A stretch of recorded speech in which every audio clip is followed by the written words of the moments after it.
Good morning and welcome to Salford City Council Planning Panel. My name is Councillor Ray Mashter and I'm Chair of the Planning Panel. Given the pandemic, only elected members need to be physically present in meetings to make decisions, and so officers of the Council can join meetings remotely. The planning officers presenting today will do so remotely. There are 3 officers in the room though that will help the panel throughout its proceedings. First is Mr Shuttleworth, who's the lead officer for planning policy. Next is Mr Hodgson, who's the lead officer for development management, and then there's Miss Edwards, who's the clerk of our panel. As you just heard, meetings will be streamed live today, and if you do intend to film or photograph the meeting, can I just ask that you do so in such a manner as not to disturb other members of the public from speaking freely? That's all I ask. Thank you. I believe there's still COVID-safe protocol in this building. If you feel like you need to adhere to it, then please do, and please do keep yourselves safe. So, okay, thank you. Okay, over to the order of business. First, the officers will present the submission to the panel. Second, any registered objectors will be invited to speak.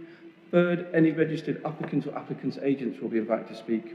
Fourth, any registered ward councillors, MPs or MPs representatives will be invited to speak. I'll allow a total of 10 minutes for both sides. If there's 1 speaker, you get 10 minutes. If there's 2, it's 5 minutes each. If there's 3 speakers, please divide again. Ward councillors will get 5 minutes each. After then, I'll close from your good selves and pass over to the panel for debate, which will focus solely on material planning grounds against the aims of the City Council's local and government's national planning policies. Closing from then, finally a decision will be made on those material planning grounds by inviting the members of the panel to vote. If there's a motion contrary to the officer's recommendation, then before any vote is taken, a senior officer will be asked to advise the panel of the merits of that motion. I will then call the vote. I, the Chair, will vote alongside all the other members of the panel. In the event of a tie, I, the Chair, will have a further casting vote to determine the application. I do hope that's clear. Ladies and gentlemen, decisions will be made today. Those decisions may or may not please everybody, but I'd like to feel that you feel when you leave this room that you had a fair and equal hearing throughout the whole of the proceedings. Thank you. Okay, members, shall we go for the apologies first, Miss Edwards? Apologies have been submitted on behalf of councillors Tanya Birch, Bob Clark, Stuart Dickman, Karen Garrido, Sophia Linden, Margaret Morris, Peter Taylor and John Warmisham.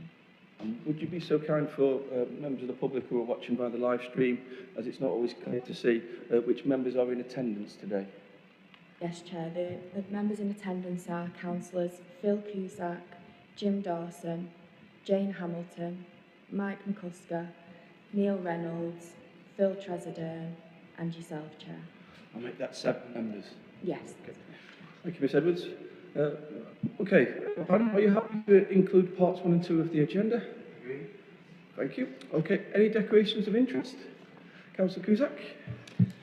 Yeah, there's an application gone through under Delegated Powers, Chair, for Longshore Drive in Little Hulton, part of which is a Derive, which is the City Council's wholly owned development company project, and I'm the director of Derive. Thank you, Councillor Cusack. Any other declarations of interest, members? Nope. Okay. Are you happy to approve the minutes from the previous meeting held on the 3rd of March? Agreed. Thank you. Okay. Moving right on to applications. Our first application this morning is 5A. Mr. Ketley is our presenting officer. It's on page 15 to 30. Mr. Hodgson will be running the slideshow. And so, Mr. Ketley, can you hear me, good self? I can, thank you. Morning, Chair. Okay. And Mr. Hodgson, can you go forward a slide?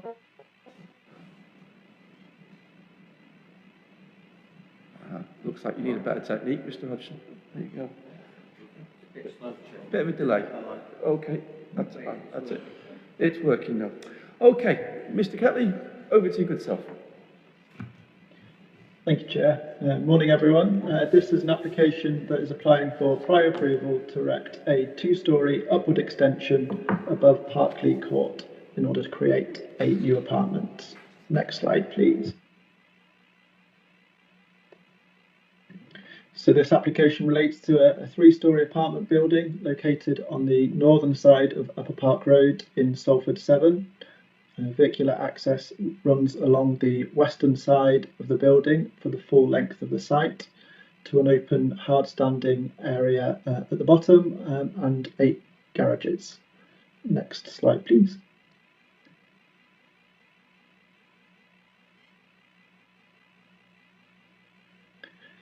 So the surrounding uses to the north, to the east and the south are predominantly residential and include other 3 and 4 story apartment buildings. A yeshiva occupies the land to the west. Next slide, please. A few images from the ground now. These are all taken from Upper Park Road. You can see from those on the left that the existing apartment block is largely obscured by mature trees. The images on the right show the vehicular access that runs along the left side of the building as viewed from Upper Park Road. And then the next slide includes more images. And again, on the left-hand side here, we can see the apartment block itself in a little more detail. Currently, it's a flat roof building constructed from buff and brown brick that houses 12 apartments. Pictures on the right-hand side show the parking area at the northern end of the site and Norfolk House, which is a neighbouring apartment block in the background. Residents of Parkley Court tend to park informally, sort of in the area in front of the garages and along the access road itself. Next slide, please. So just to explain a little bit more about this prior approval process. So Schedule 2, Part 20, Class A of the General Permitted Development Order allows for the erection of a 2-storey upward extension above a purpose-built detached block of flats, and that's in order to create new dwelling houses under permitted development. But that's subject to the building and development meeting certain criteria and subject to the condition that an application for prior approval is submitted to the local planning authority, and that's what we're considering today. Having reviewed the site and the scheme, the case officer is satisfied that the development could be considered as permitted development, having assessed it against the 15 criterion points set out within Class A.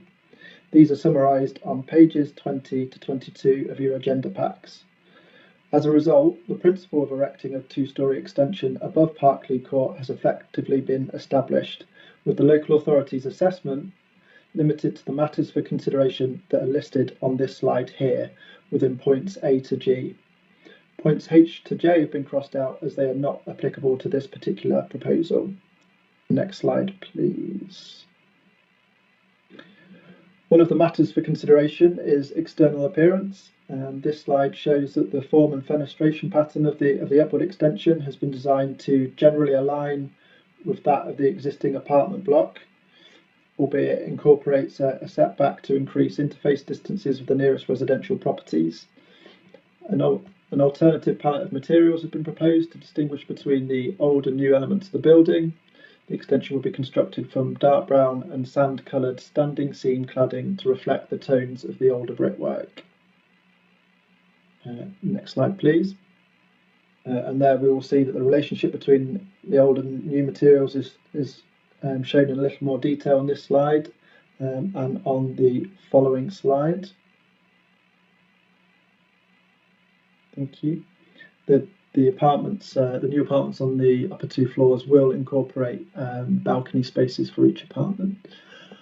And then if we move on to the next slide.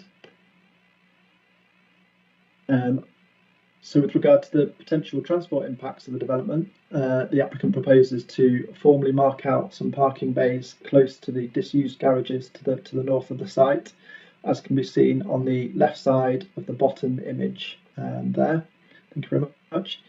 2 of the garages will be converted to create some cycle parking, and overall the local highway authority are satisfied with this arrangement, which would enable 17 cars to park within the site overall, which equates to 85% provision.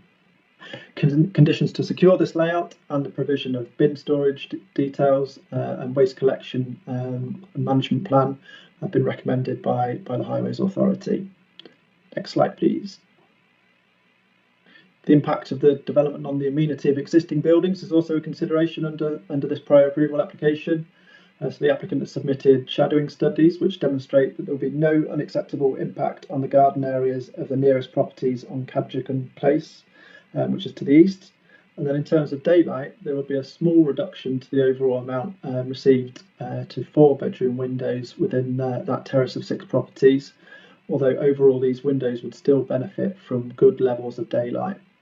The interface between the proposed development and Cadogan Place houses can be seen at the bottom image there, although it should be borne in mind that the extension has been set back about 1 metre from the main wall of the existing building, and there is a series of mature protected trees which run along the boundary of the site in between the terrace of houses and this proposal, and that would effectively provide some screening to the Cadogan Place houses, and that can be seen in the following slide.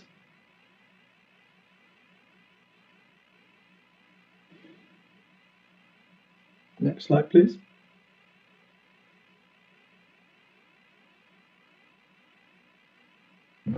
It seems to be stuck, Chair. Just hang on a sec.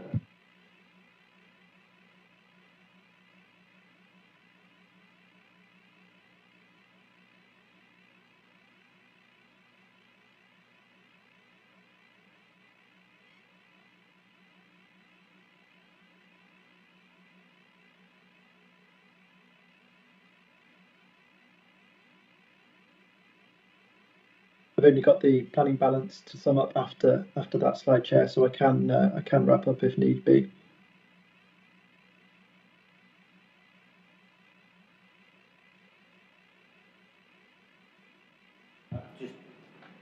Just unshare, Chair, and I'll let you load it again. No problem, Mr. Hodgson.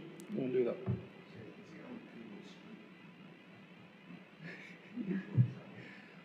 Oh, it was a Google Street View image, was it? Oh, okay. Right. No problem. Well, as Mr. Ketley said, it was.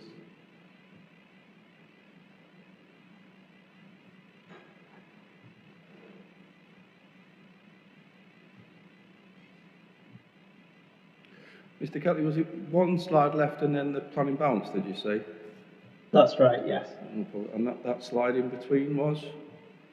That slide in between just showed the existing trees which sort of separate the development site with the properties on Cadogan Place. I think we need to wait to see that slide for members, given that the criteria we must follow.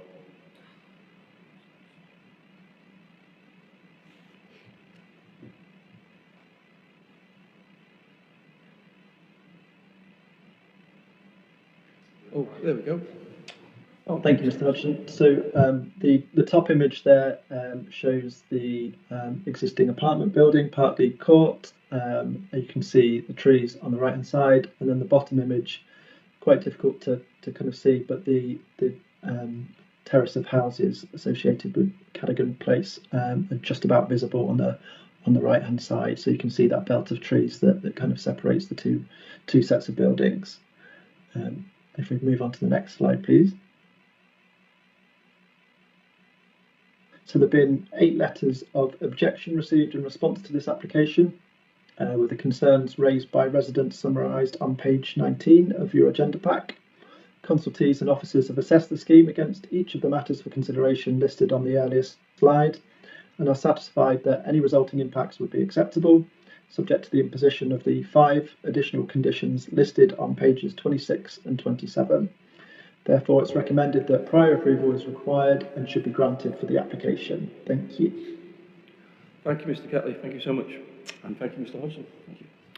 Okay, I do believe we have one objector in the room, Joseph Mitchell. Would you like to come forward and speak, sir? Oh, great. Mr. Mitchell, there's 2 silver buttons on the microphone. If you press one of them, they both do the same function. They just turn the microphone on. Oh, great. Please do take a seat. You don't need any water, do you, Mr. Mitchell? Sorry? You don't need any water, do you? Do you need some water? I'm objecting to it. No, would you like some water? No, I'm fine. You okay? Thank you. Yeah. No problem. Thank you. Mr. Mitchell, if you could just tell us where you reside, it just helps with context for members of the panel, and then you have 10 minutes to speak. Is that okay? And I'll give you a shout at about 9 minutes. Thank you. I am one of the tenants in the building, and I am representing 9 of the private owners of this building. Each one of them have come forward with different opinions, and they have, in general, given me the option to speak on their behalf. So, first of all, when you approach the building, there are bins on the left-hand side as you drive through, which restricts the access as it is. These bins are normally quite full, and if you're going to add another 8 flats to this residence, we're going to end up without any place to get in to the driveway. That's number one. Number two, with all the cars that are parked there already, there's hardly space for anyone to turn around. And any extra parking that will take away from the size of the parking area will definitely affect everyone who has a car. And of course, to try and make room for how many cars another 8 residences might bring, we don't know. There is a little area on the side which I presume they want to take away, which is used for the children as a little park. They've got a swing and a few other amenities there that are used. And these things will definitely be impacted because most of the residents are young, not unlike me, but I mean unlike me, not unlike me. They are mainly young Jewish people who have larger families and they have lots of young children. And it is very unsafe if there's not going to be an area for them to have that will be protected for them to play on, etc. Also, the driveway is also used as a walkway and a through path for people who are going from Upper Park into Berry Old Road, with the permission of the head of the yeshiva as well, because they have to go through his house. So this is an accepted pathway to cut down on the access to Berry Old Road from Upper Park Road. In Upper Park Road, one must also realise that the traffic is unbelievable, with 5 schools being present in the area, and the 9 o'clock rush is virtually impossible. To have any extra traffic being brought into the area is, to my mind, completely unacceptable. As far as the light for the neighbours is concerned, it certainly will impact on the building on our right or behind our building on the other side of the yeshiva. As far as I can see, looking at the levels you've given, the extra height of the 2 floors will definitely have an effect on the light going through to the room, to the people behind us. The main problem is the impact on electricity usage, on water usage, on how they're going to develop this area without it being a major inconvenience to everyone who's living in the building at the moment. Because the only way they're going to get construction areas in is through the main drive.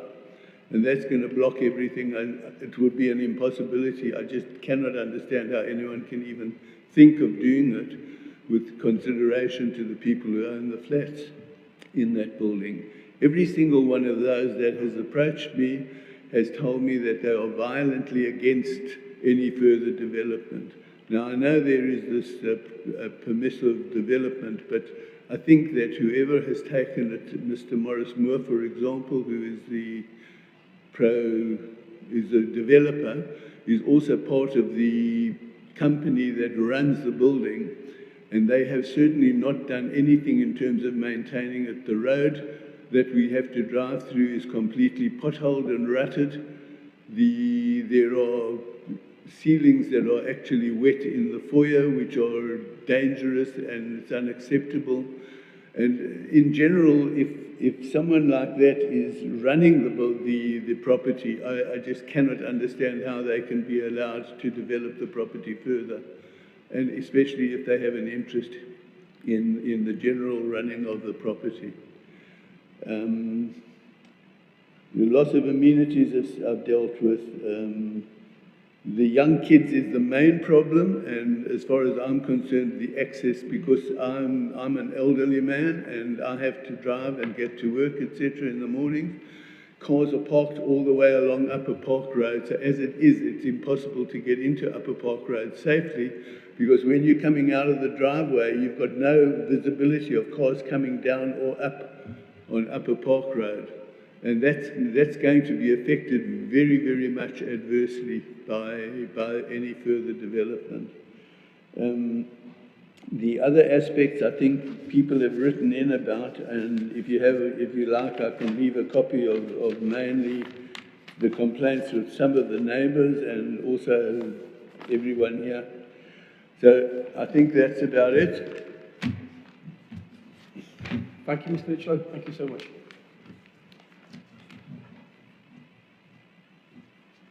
Just turn the microphone. Shall I switch this off? Oh, yes, please. Thank you, Mr. Mitchell. Appreciate that. Okay.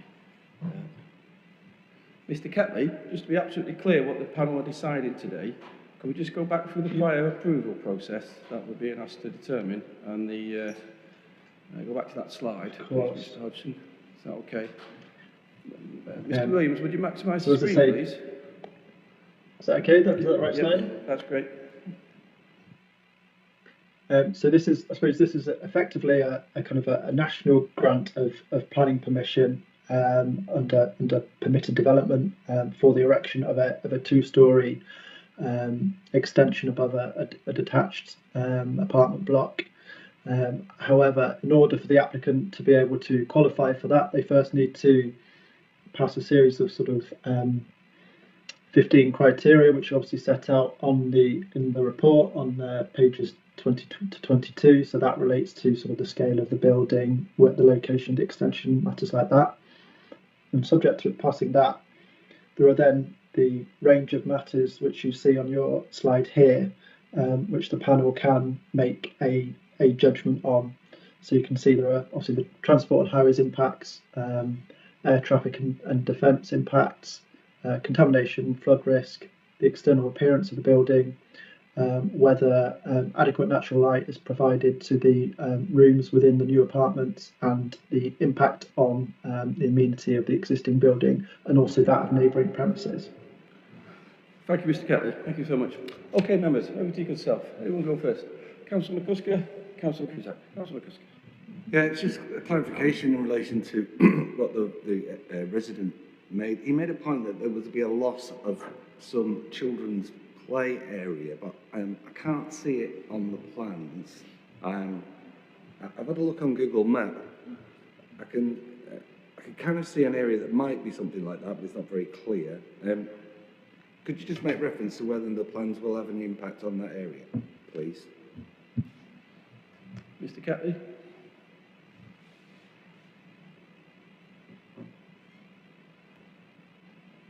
Thank you, Chair. I think Mr. Hodgson is highlighting a small area of grass on that top right image there, which will be used to accommodate an area of bin storage.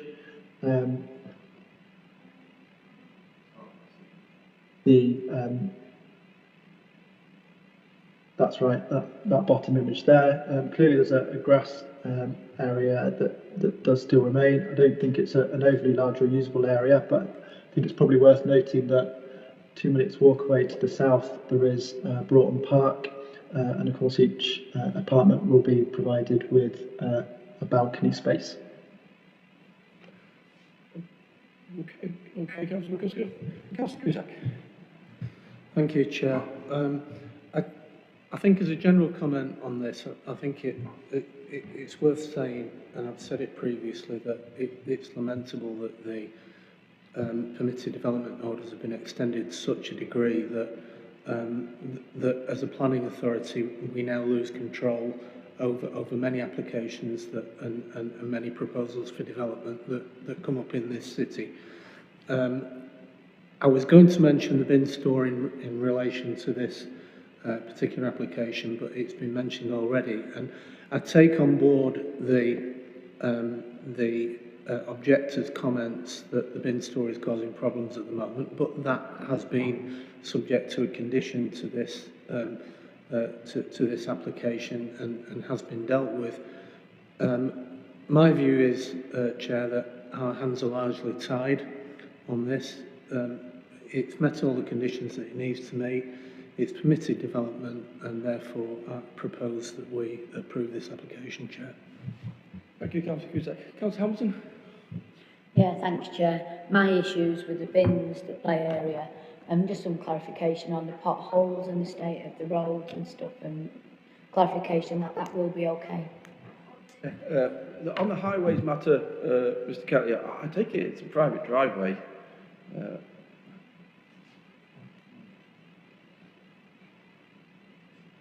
Hello, Chair. Yeah, it's a private driveway, I believe. Yeah, and see, Councillor Hamilton, if this application would have been a full application to us now, we would have, you know, absolutely, as you can see from previous applications, as you've been on the panel for a number of years now, we have pavements on both sides of the access road nowadays. And that's what we would have made happen if this would have been a full application. You know, I've got great sympathy that that wasn't done back then, because there's other ways to access a property than just a car, isn't there not? There's your 2 feet. I get you. Councillor McCusker. Sorry to speak again. It's just in relation to what Councillor Cusack said. Obviously, our powers are really limited here. There was an application which was turned down because the height of the additional stories was going to be slightly higher than the ground floor story. So there are some limitations to what the developer can come forward to allow. But I'm just wondering, obviously the height of the building as was built, presumably followed some discussion at that point with whichever the local planning authority was at the time of construction. Does that conversation have any bearing on this? So in other words, they came forward, said they wanted a 7-storey building, they had discussions with the planning authority, it was decided that that wouldn't be acceptable, wouldn't get through panel, they reduced it down to 5. Does that previous decision have any bearing at all on this? I want to understand, Mr. Catley, when it comes to the scale and massing, I think, I think that's the subject we're here on. Is that what's in the permitted development side of matters? Can I just clarify whether Councillor McCusker is referring to the previous prior approval application that was refused, when he means that previous application, or the original application for the construction of the apartment block itself? Well, the point I was trying to make was, if we can take into consideration the previously 2021 refused application because of the inside measurement of the floors, yeah, we can take that into consideration today, presumably. Can we not take into consideration the original planning approval and the restrictions that were within that? Thank you. So the previous refusal, the previous application, that was purely I suppose a factual sort of tick box criterion that the previous proposal had to comply with and didn't comply with because the floor to ceiling heights were a little bit higher than those that already exist within the property. So I would say that previous decision has very little bearing on the current proposal. In terms of the original building, which probably dates from sort of around the 60s, 70s perhaps, obviously a very different context back then. I think the kind of the point to kind of I would make here is that this is a sort of a national grant of planning permission, and the scale and the massing aren't really relevant insofar as sort of what that does to the height of the building. It's effectively granting the principle of development for a 2-storey extension. Factors that have more relevance are the external appearance and any impact on existing neighbouring residents. Scale of massing has been taken away from us, so sorry about that, Councillor. Councillor Hamilton, I wasn't ignoring you, but I imagine the play space is an informal play space, so we just don't have, our arms just don't, as a planning authority, don't reach that far to be able to formalise that play space.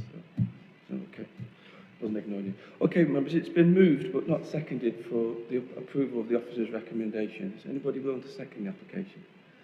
Yeah, given what the officers have said, I'm reluctant to, but I will second the approval. Okay. Okay, members, it's been moved and seconded for approval. All in favour, please show. Okay, thank you so much. Anyone against? Any abstentions? No. Okay, ladies and gentlemen, the application has been approved. Thank you so much for your attendance. Thank you. Okay, members, moving right on to item 5B, Botany Bay Wood, pages 31 to 48. So that's okay. Mr. Allen, can I hear your good self? Morning, Chair. Yes, hopefully you can. I can hear you loud and clear, Mr. Allen. Good morning to your good self as well. And could you go forward and backwards a slide? I wasn't looking at the screen and you might have already done that. Oh, yes, that seems to work, Mr. Allen. Mr. Allen, you have the floor. Thank you so much. Thank you, Chair. So this application relates to land within Botany Bay Wood on Worsley Moss and seeks retrospective planning permission for the development of an outdoor activities centre. Work on the site started in 2018 and the business has now been operating for several years. Activities undertaken at the centre include archery, crossbow and air rifle shooting, axe throwing, orienteering, bushcraft and quad biking. So the site extends to approximately 6.7 hectares and is comprised of a dense area of woodland divided roughly into two sections, the larger eastern portion of mixed broadleaf woodland and a smaller western section of coniferous woodland. The site is bounded by an unnamed access track to the east, which connects into the avenue to the north, Blue Box Ditch to the south and Shaw Brook to the west. The site is located within the green belt and is also located on the designated mosslands. Access to the site is via a singular route due to access restrictions on other surrounding tracks. The access track running roughly north-south to the east of the site connects to the avenue, which in turn is connected via a track and a bridge across the M60 motorway with Grange Road in Eccles. There are several other outdoor sports and recreational facilities within the immediate surrounding area, including the Manchester Clay Shooting Club to the south and the Delta Force Paintball facility to the southeast. Botany Bay is the largest single block of woodland in Greater Manchester and is designated locally as a Grade A site of biological importance and a priority habitat. The application site represents approximately 5% of the woods. The wider SBI also supports a nationally important heronry in the western end of the wood, which had historically been recognised as a potential site of special scientific interest, but this designation has not been taken forward to confirmation in recent years, and the Greater Manchester Ecology Unit has confirmed that they do not consider that the activity centre impacts on the heronry. The centre encompasses the entirety of the application site, but the main focus is in the southeast corner of the site, adjacent to the access track. The remainder of the site is used for the provision of the quad biking track, which extends to the northern, western and southern perimeters via a relatively complex network of routes. The facility benefits from provision of a car park with capacity for around 8 vehicles, which sits parallel to the access track. From here, guests are taken further into the woods on foot via a network of pathways which link the reception and the storage shelters, the 3 firing ranges, and the clearings which are used for axe throwing and bushcraft. A couple of images here of the car park, which was created within an existing clearing, and the surface comprises MOT type material and gravel set on top of a permeable membrane, and there are no formal markings. I'll just run quickly through some images of the shelters which have been constructed on site. So the first is the reception shelter, which is formed of a dual pitched lightweight roof spanning between 2 shipping containers. There are 3 shelters at the rifle, archery and crossbow ranges, which are comprised of lightweight timber construction with bitumen roofs. And finally, the shipping containers used for storage, which are largely clad in wood. All of the ranges on site have been created within existing clearings in the woodland, and the surfaces laid comprise bark and stone chippings. The bushcraft area is located within a small clearing and comprises bare woodland floor. The quad bike trails are extensive and now well established, but are designed for technical driving courses up to 50 minutes in duration, with small groups of riders led by instructors around the tracks, navigating around obstacles and challenges, weaving between the established tree lines rather than being a racetrack style course. The routes are generally dirt tracks in places built up and maintained using locally sourced logs and wood chip. So in summary, the development is not considered to comprise inappropriate development in the green belt, and the scheme is generally considered to be sensitive to the appearance and character of the surroundings, with the shelters being generally well disguised and screened within the woodland.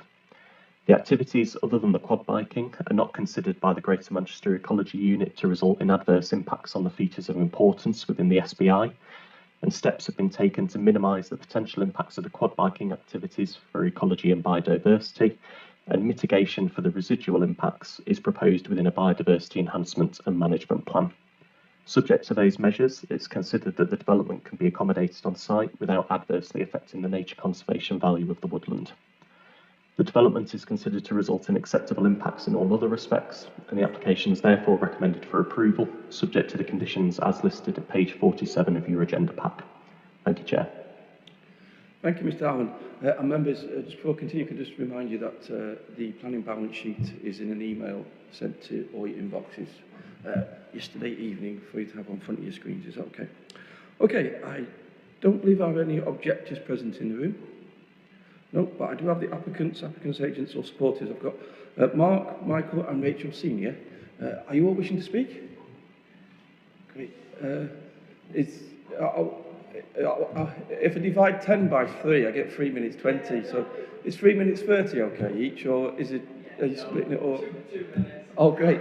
Mr. Senior, yeah, that's it. Does that work? That was it. Yeah, please bring some chairs. Yeah. So, yeah, we haven't really prepared a lengthy speech or anything. We just wanted to reassure you that essentially it's a family business that we've set up in the woods, and from day one, we've taken all precautions we can to fit in around the existing woodland. So the shelters have been constructed between trees, the quad track weaves around the path of least resistance. We are aware that the thought of a quad track in woodland is potentially damaging, but we've set up a track that's been the same track since we started, and we just maintain that track. It's really tightly controlled, so an instructor unless you have 2 people, if you've got sort of 4 people in a group on quads, we generally have an instructor at the front, an instructor at the back, and the group get led round on really small quad bikes, which are heavily restricted, so it's very much bumping around the track rather than any kind of a race track or anything like that. Our website actually says, if you want to come race around the woods, go somewhere else. So we are very much in keeping with trying to do the right thing at all times in the woods. And a lot of the recommendations that we had in the pre-planning, things like implementing bird boxes and bat boxes, that's largely already done. Yeah. Thank you. You guys want to add anything? One thing that would be nice to add, we are doing our best to try and help with the invasive species control, so rhododendron, Himalayan balsam, so we're trying to keep that at bay, clear areas of rhododendron to try and encourage the natural species for the UK to grow, which is better for the local wildlife as well. Yeah. Overall, we've seen probably an increase in things like deer, because when we first arrived, it was completely overgrown with rhododendron. Because we've cut through tracks for the quad bike track and an orienteering course, it's a lot more open than it used to be. So we often see deer and deer tracks in the woods. Okay. Yeah. Any questions from anyone? That's kind of what we're here for. No problem. Okay. Thank you so much. Thanks. Thank you. Cheers.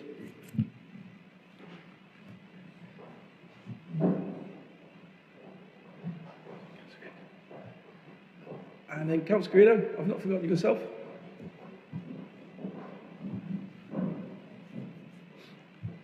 I think you know how to operate these microphones, Councillor Guido.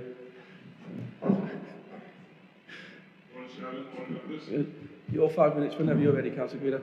Okay, thank you. As you know, I very rarely take more than that, Chair.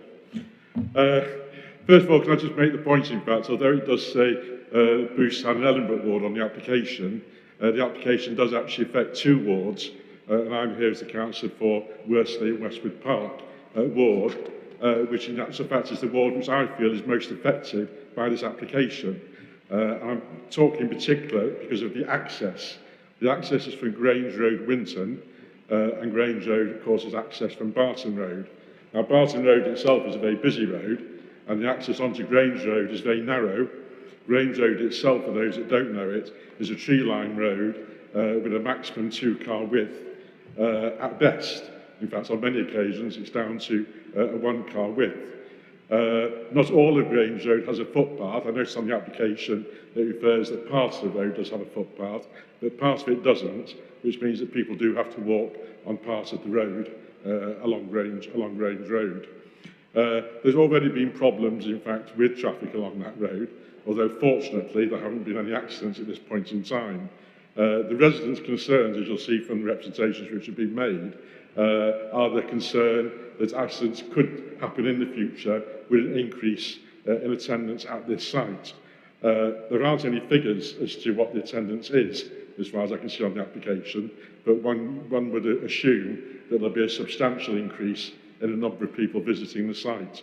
So very concerned about the access arrangements, and particularly, in fact, not just cars turning into Grange Road, but particularly cars turning out of Grange Road onto Barton Road.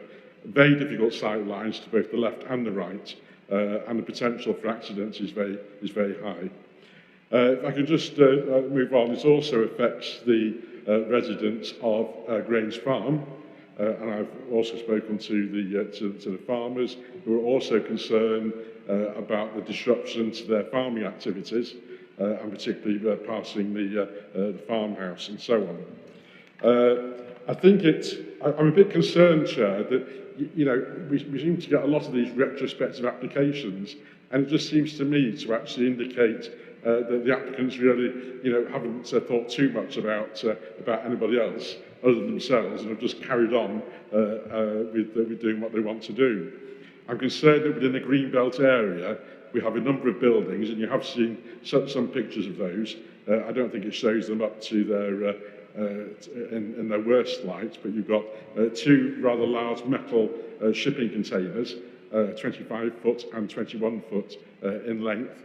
I don't think that's in keeping with the Greenbelt area and the woodland.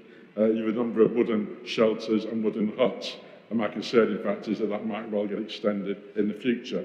I'm a bit surprised, Chair, that there haven't been any objections from the environmental side in terms of the harm to wildlife. We have a heron population there, and certainly with the rifle shooting, quad biking, etc., I cannot believe that this will not have an effect on the herons and also on the substantial amount of other wildlife on this site, including deer and so on. So I'm really concerned about the effects on wildlife as well. I really think that's probably all I want to say, Chair, just to really emphasise the access is really difficult, and we're really concerned about any increase in numbers there, and also the effects on the Greenbelt with the buildings, and also the effects on wildlife. Thank you, Chair. Thank you, Councillor Graham. Thank you so much. Councillor Graham, would you be so kind to turn off the microphones? No, sorry. Oh, thank you, Councillor Graham. Thank you so much. Appreciate that. Okay, thank you so much for your deliberations. Over to the members. Councillor Cusack. Anybody else? Councillor Cusack. Sir, if we do need you, we will bring you in, don't worry. It's okay. Councillor Cusack. Thank you, Chair. One of the things I'm slightly worried about is the establishing the precedent for use of quad bikes on the site. And I accept the applicant's statement that the site is well managed at the moment, and I believe that to be true, and I believe that to be the case. But I do wonder whether allowing a blanket permission for quad bikes is sufficient here, in that quad bikes can, if, for example, the site changed operator, if it was sold on, quad bikes come in very many different guises, sizes, Larger engines can be very noisy, larger quad bikes can be very damaging to the environment. So I wonder, Chair, whether it is possible for the officers to speak to the applicants and put a further condition on this to restrict the size of quad bikes and the nature of quad bikes that can be used on this site. Are you asking for an upgrade to condition 2? Yeah, I am. That under condition 2, I think, if possible, there should be a restriction on the size of quad bikes that can be used on the site and the nature of quad bikes that can be used on the site. At the moment, as I say, if the site were to transfer to another operator, within this application, if this application were granted, quad bikes of any size and nature could use the site. Okay. Mr. Allen, is that within our... I mean, it's... Mr. Allen? I think, yes, Chair, there are existing conditions in the recommendations. So, as I think you've mentioned there, condition 2 does restrict quad biking activities to the previously established tracks which are already there and present on site. There are also restrictions on the hours of operation of the activity centre proposed under condition 4. I mean, to a certain extent, I think probably the nature, size and type of the quad biking tracks which are already present on site in themselves limit the nature of the way in which the site can be used for quad biking. And from my experience of attending on the site visit, to a significant degree, limits the size of the vehicles which could actually be used on the quad biking track, because a number of the areas are relatively tight. But that's not to say that I don't think it would necessarily be unreasonable if members consider it necessary to look at some additional controls by way of a further condition, which perhaps limits the particular type and size of the vehicles which are used on that quad biking track. Councillor Cusack, would you delegate that, if it gets approved, would you delegate that to a bit of work for me to go and do with the officers? I'm happy to delegate that, Chair, and I think it's probably worth reiterating that there's a big difference between the effects a small 250cc quad bike can have on a site to a 1000cc large quad bike with all-terrain wheels. I think they're two different animals, Chair, and certainly in terms of the noise they generate as well. But I'm happy to delegate that to the Chair and the officers to deal with. Okay, thank you, Councillor Cusack. Are you happy to move the application, Councillor Cusack?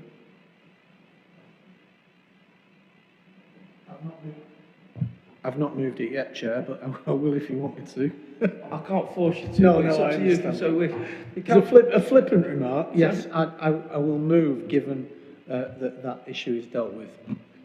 Thank you, Councillor Cusack. Councillor McCusker. Yeah, it's just in concerns to the issues raised by Councillor Garrido about the impact on wildlife. I note within the report that there'll be a 5-year monitoring programme at years 1, 3 and 5 that looks at the invasive species removal that the applicants referred to, and also with the Greater Manchester Environmental Unit recommending the applicants required to provide usage visitors numbers at monitoring events. I'm not quite sure what the monitoring is aimed at, or what the implications of any monitoring would be. So I would imagine if it's from the environmental unit, it's saying they would like to see some monitoring on the impact on wildlife of the operation of the business within this area.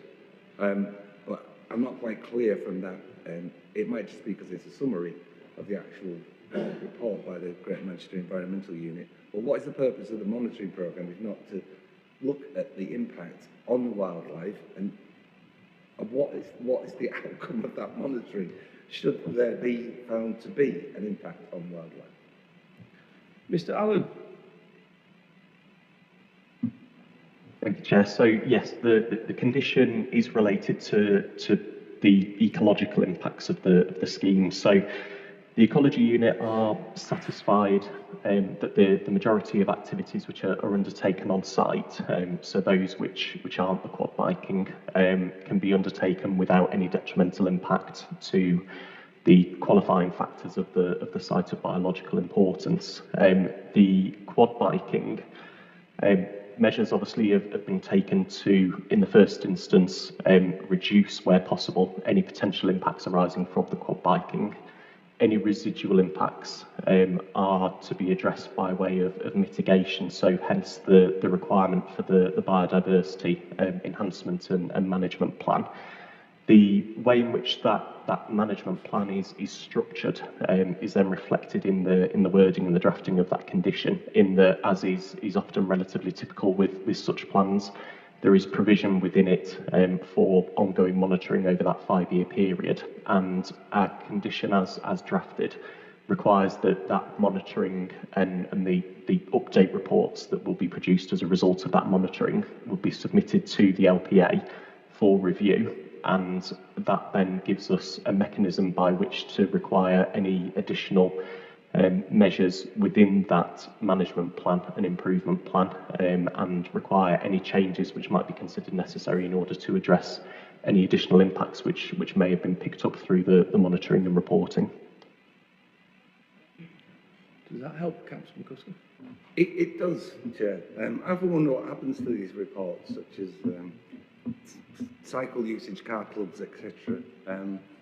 But given that it's there, and the local planning authority will get a report back at 1, 3 and 5 and have an opportunity in order to suggest and agree adjustments if it's deemed necessary.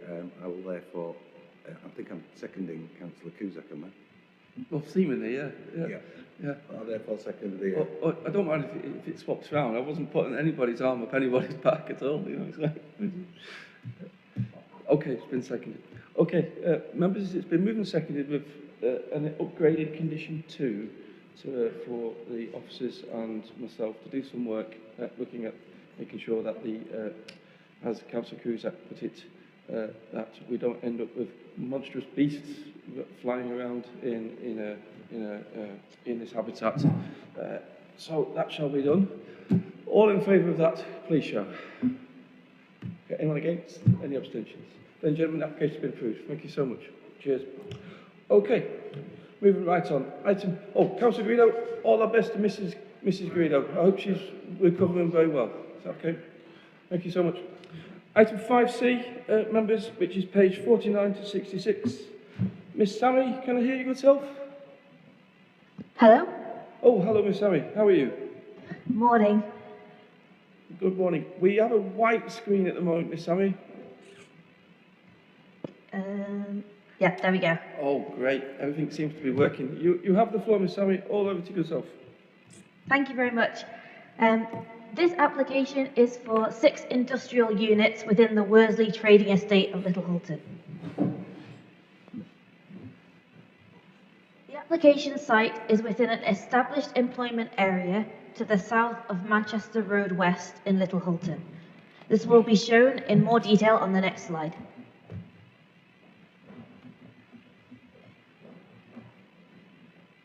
This is an aerial image showing the application site. It is bounded by Manchester Road West to the north, other industrial units to the south, industrial land across Leicester Road to the west, and residential Hazel Avenue to the east.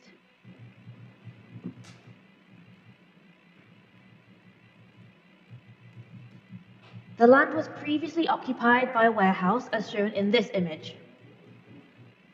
In 2018, a fire damaged buildings on the site. Some of the buildings have since been refurbished, as shown here, but other areas were completely destroyed and are now used as a service yard.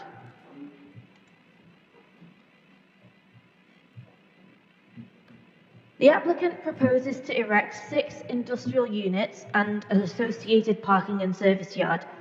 On this plan, this area is the footprint of the building. The car parking area would be here. The service yard would be here. And this represents the refurbished buildings which exist outside the application boundary. Goods access doors all face onto the yard, and access to the site will be via Leicester Road.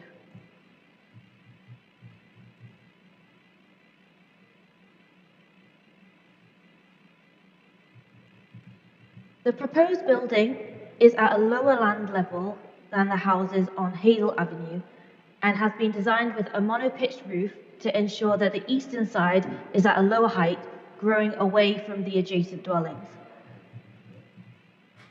The relative height of the building from the ground level at Hazel Avenue up to the top of the roof on this side would be approximately 6.2 metres.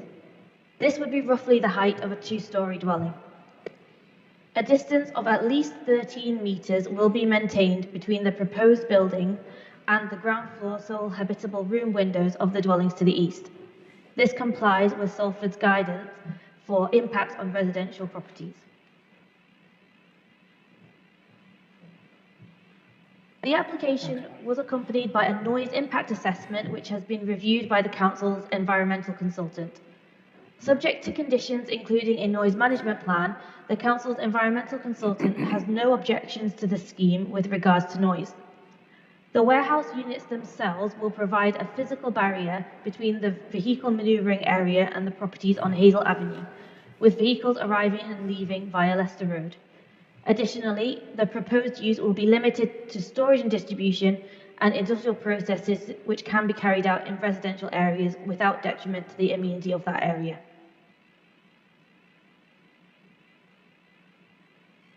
In summary, the proposal is for redevelopment of existing employment land within an established employment area for employment purposes and is acceptable in principle. 4 letters of representation have been received in response to application publicity, which are summarised on page 51 of the report in the agenda pack. The separation distance between the building and residential neighbours complies with that outlined in Salford's guidance. No objections have been raised by the Council's environmental consultant subject to conditions. The proposal is considered to be acceptable with regards to design, land contamination, highways considerations and ecology. For these reasons, the application is recommended for approval, subject to the conditions outlined on page 60 to 64 of the report in the agenda pack. Thank you. Thank you, Ms. Sammy. Very clear, well-presented report. Thank you so much. Thank you. Thank you. Okay, I don't believe there's any objectors in the room, but I do have the applicants, agents or supporters. Christy Mcdonald, are you speaking, sir? No problem. Do you need 10 minutes? No. Great. The 2 silver buttons, they do the same job. Either one will do. Thank you. Thank you, Chair. Good morning, everyone. My name is Christy Mcdonald. I'm a planning consultant from a practice called Stephen Abbott Associates. Even though we've got offices in the North West, up in Cumbria, and also down in Cornwall, given that I'm from Worsley, I've lived in Swinton for the last 16 years, and my mum actually owns a dog salon on Manchester Road, just down the road from this site, so I know it pretty well. So it's been good to be involved in such a positive and high quality employment scheme. I'd like to thank Danielle because the report is excellent. I won't keep you long because she's covered absolutely everything. Very, very briefly, as she said, there was the fire in 2018, lost a very, very large warehouse, and this is for 6 units, a fraction of the size. It was B1, what was B1, B2, B8. This is what was for B1 and B8, so not the more heavy B2 usage. I'm joined today by the Managing Director of Towngate, Robert Smith, and the Project Manager, David Stanway. So if you do have any questions, please don't hesitate to ask us. Thank you for your time. Thank you so much, Mr. McDonald.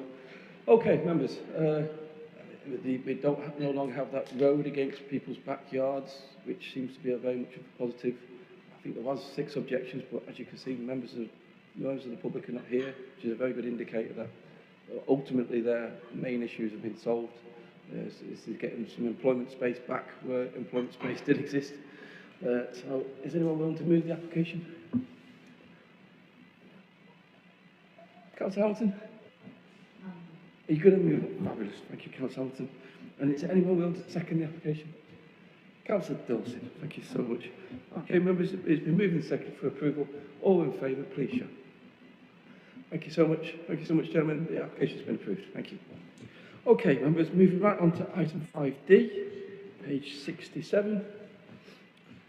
Mr. Ketley, we're having to listen to you again, are we? Afraid so, Chair. No Just problem. the last time there. Okay, if you could, is it? Are you running a tandem again with Mr. Hodgson? Okay. I am. I think Mr. Hodgson might have improved this technique hopefully the second time round, so we'll see how we're doing. Okay, over to your good selves. I can hear you. I believe your screen's working. Thank you so much. Thank you, Chair. Morning again, everyone. So this is a cross-boundary application that seeks reserved matters approval in relation to the construction of a regional distribution centre on plots G1 and G2 of Logistics North. Next slide, please. So I think it's worthwhile just very briefly providing members with a bit of background to Logistics North. It is a big site. It's now a well-established site. In 2013, a hybrid application for 102 hectares of employment floor space and infrastructure works was approved jointly by Bolton and Salford councils, although the vast majority of the land falls within Bolton's jurisdiction. Alongside this, full permission was granted by Bolton, Salford and Wigan councils to restore and remediate a former open cast coal site just to the south to create a country park, and that was designed to mitigate the impacts generated by the employment warehousing. Since the approval of that outline permission for the employment development, delivery of the scheme has progressed quickly and successfully, and to date over 230,000 square metres of employment floor space has been constructed at Logistics North along with the country park. Next slide, please. So plots G1 and G2, which you can see there, represent some of the last remaining plots to be developed. They are located on the eastern side of Logistics North and south of the main spine road, which is marked on this slide by the red dotted line. The country park is located to the south, whilst other employment uses not associated with Logistics North are positioned to the east.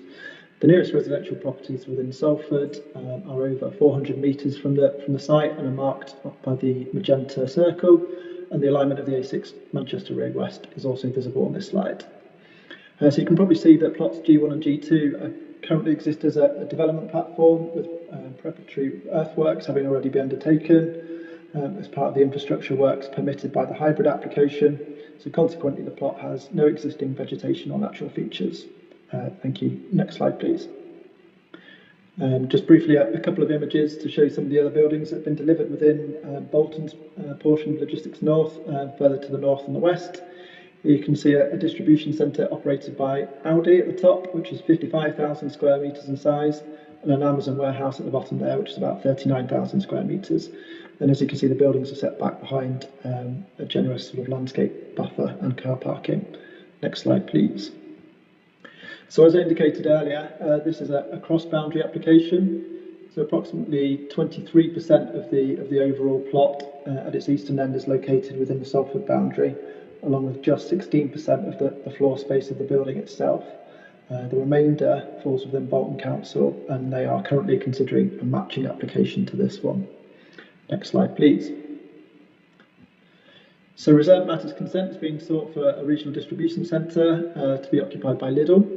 The matters for which approval is being sought are access, layout, scale, appearance and landscaping. And the building would be likely to be delivered in two phases, with the first phase, shown in this slide, comprising of an 89,000 square metre warehouse and chill building, along with a series of outbuildings, circulation routes, car parking, both for HGVs and for cars. Next slide, please. The second phase shown here would see the building extended at its eastern end into Salford to meet the forecasted growth of the business, bringing the overall size of the warehouse building to 108,000 square metres. Additional HGV parking and haulier cabins and a washdown area would be provided as part of this phase. Nature-focused landscaping will be incorporated into the site boundaries, including tree planting along Lomax Way, native hedgerows and areas of wildflower meadow. And as you can see from the arrows there, the development will utilise 2 separate access points, one for cars and pedestrians on the left, and one for HGVs. There is a security controlled tower and bridge leading from the pedestrian car park to ensure that employees can access the building without coming into conflict with any of the HGVs. Next slide, please. So just some visuals of the building itself now. First, looking north, effectively from within the country park, you can see that the horizontal cladding colours fade vertically from a deep blue at the bottom to a light grey at the top, which is typical of many industrial buildings these days, and that serves to reduce the visual mass of the building. Next slide, please. These views are looking to the south from within the car parking areas. In the top image, you may be able to see the tower and access walkway that employees will use to get access to the main building from the car park. And actually that feature is much more evident in the next slide, which you can see there, and then in the bottom, obviously, you can see it side on. So next slide, please, just to sum up. So the principle of introducing a building of this use and this scale on plots G1 and G2 has already been established under the hybrid permission from 2013. And this reserve matters proposal sits well within the parameters that were set by that outline permission. It sits within Bolton and Salford councils, with Bolton considering a matching application for this scheme. The ecological impacts of the warehouse have been mitigated through the creation of a country park to the south, although a nature-led landscape scheme is also proposed for this particular plot. The appearance of the proposed development is considered to be acceptable, and no objections have been raised by consultees or from neighbouring residents. For all these reasons, it's recommended that reserve matters approval be granted for this application, subject to the conditions set out within the report. Thank you. Thank you, Mr. Ketley. Thank you so much. Okay, I don't have any objections in the room, but I do have the applicant's applicant supporters. Are you speaking, sir? Oh, great. Please come forward, sir. It's a great big shed. Do you have an end user? You don't need to tell us who the end user specifically is, because it might be commercially sensitive, but do you have an end user? Or? Yes, it's Lidl. Oh, it's Lidl. Okay. No problem. Both the silver buttons do the same job. And, do you need 10 minutes? Probably not, no. Oh, it's a good self. Good morning, everyone. My name is Jake McLeod of Walsingham Planning. I act on behalf of Lidl. Lidl have prepared a short statement for me to read on their behalf today. Lidl Great Britain now operates more than 900 stores and 13 regional distribution centres across Britain, employing over 26,000 people.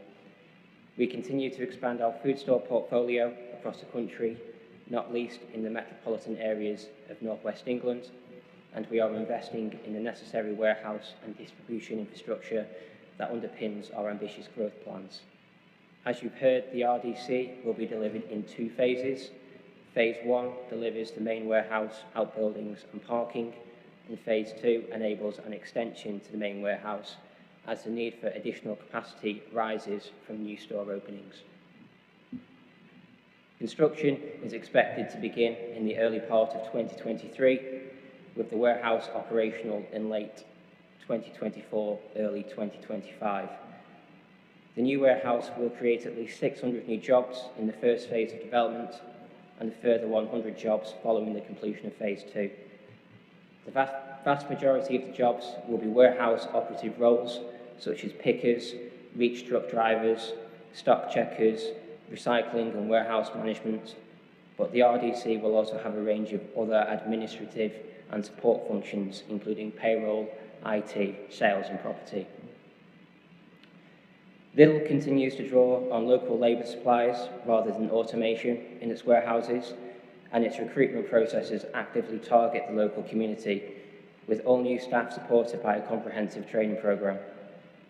As you've heard, the development proposals conform to the parameters of the outline planning permission, and the RDC's design has been carefully considered to provide some visual interest. The RDC features lower roof heights over the dock doors to provide a step effect, and to offer some articulation to dysfunctional building, as well as cladding which fades in colour vertically. Our landscape architect and retained ecologists have worked closely to conceive a sensitive and appropriate landscaping scheme which responds positively to the adjacent Potato Country Park, enhancing biodiversity and softening the shared boundary. The proposed planting selection is ecologically driven and will create suitable habitat for local species. Although the site has previously been sterilised for great crested newts, newts have re-entered the site, and therefore an application for a licence to relocate this population will be made to Natural England as soon as planning approval has been granted. The proposed distribution centre features a range of active and passive measures to enhance its sustainability credentials, including heat recovery ventilation, low energy lighting, and enhanced fabric efficiencies. A large part of the roof space will accommodate solar PV panels, with the remainder of it featuring roof lights to allow daylight to permeate the warehouse. The building itself will achieve a BREEAM Very Good rating. 20 electric vehicle bays are shown on the proposed plan. However, ducting will be provided to enable future expansion of electric vehicle charging provision. We hope that you will be able to support our proposals and our investment at Logistics North, and we look forward to opening our new facility in due course. Thank you. Thank you, Mr. McLeod. Thank you so much. Okay, and Councillor Cusack. Thank you, Chair.